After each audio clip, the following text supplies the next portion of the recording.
traditional functions of policing. I'm not going to go over each of these. I would, in a normal class, I would want to talk about each of these in detail, but because of the online function, I'm not going to do that, because you're going to read in chapter 4 about those. Hopefully you already did, and you're going to write about them, and then you're going to discuss them with each other. Okay. So the traditional functions of police: enforcing laws, preserving the peace, preventing crime, protecting civil rights and civil liberties, providing services. Okay.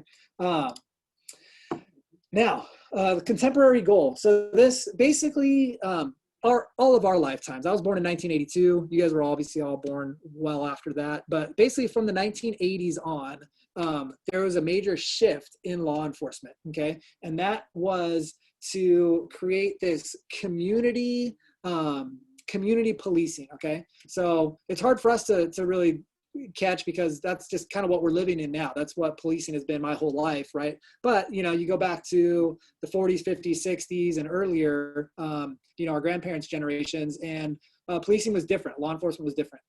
It was very much they were kind of their own entity, and they did what they did, but didn't have really as much interaction with the community. That's changed. The contemporary goal and the focus of almost all law enforcement now is to really form proactive problem-solving partnerships with the citizens they serve, to create a healthy, crime-free environment.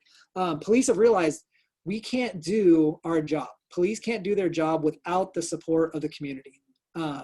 And so this is huge. You have to partner with the community, and do things that the community want, and be involved in what the things that affect the community, what's important to the community. That's what the police need to be involved in, right? And so the partnership with the community is key, and problem-solving approach. Those are the two aspects of contemporary policing or community policing that you need to remember, okay? It's the partnership with the community, and it's that problem-solving approach. And we're going to go into a lot more detail about problem-solving policing in a little bit later.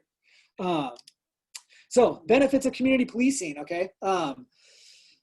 Obviously the benefits are that the relationships are built between the police and the community. It's not an us versus them, or it's not the police are on one side, the people are on the other side. That's the worst case scenario, and the absolute last thing you want is an us versus them mentality. You want, this is us together trying to accomplish the same goal. We want less crime. We want more freedom. We want more safety. We want better resources, more community help. We want social services. We want, these are what we want as a community.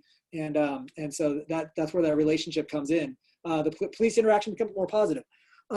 This is huge, because if the police are only ever involved in negative things, then that gives people, you and me, that gives us a negative taste of the police. If the only time you and I ever deal with the police are giving me a ticket for driving too fast, or the police are bugging you guys because you're out after curfew, or the police are, somehow doing something that from our perspective is negative, that's not good, right?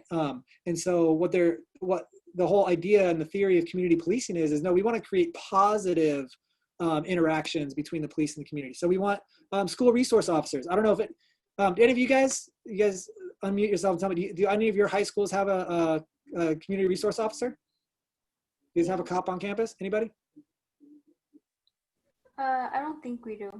No? Yeah, I mean, hopefully you would know if you did. So a lot of schools have that. It's a community resource officer. A lot of schools actually have a police officer that's assigned to their school, and they're there to not just bust kids for bringing drugs into school or doing things like that. I mean, although that's one of their responsibilities, is the safety and security of that particular school, but also they're there to create good relationships and help students that need help. And so it's not a negative thing. It's actually a positive thing. They're there in a positive role. So that, and then there's a lot of other police interactions that can be positive. It's not just all negative, not just police always looking for bad guys and trying to find out what you did wrong so they can punish you. They're trying to get away from that, and they want these positive things. And yeah, that's a great point, Mitch, is that police are actually scary. Even me, like if I see a cop behind me, I'm like, oh shoot, am I driving too fast? Like that's most people's response, like, oh, I hope I didn't do anything wrong. And I'm a cop and I still feel that way, right? So that's just the nature of the police. And so some of that is never gonna go away, right?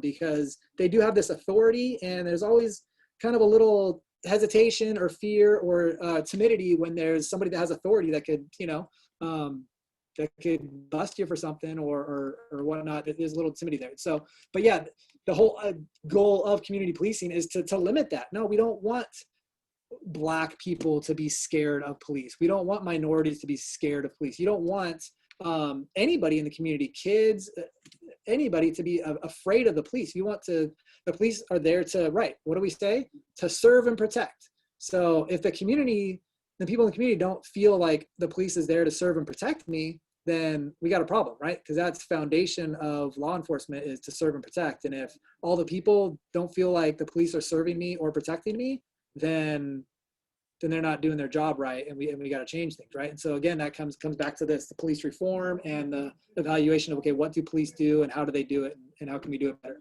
right? And then, you know, again, you have citizens that see that problems have solutions.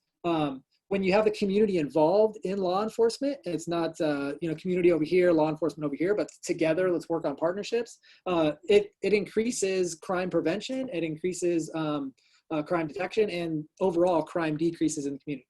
Okay,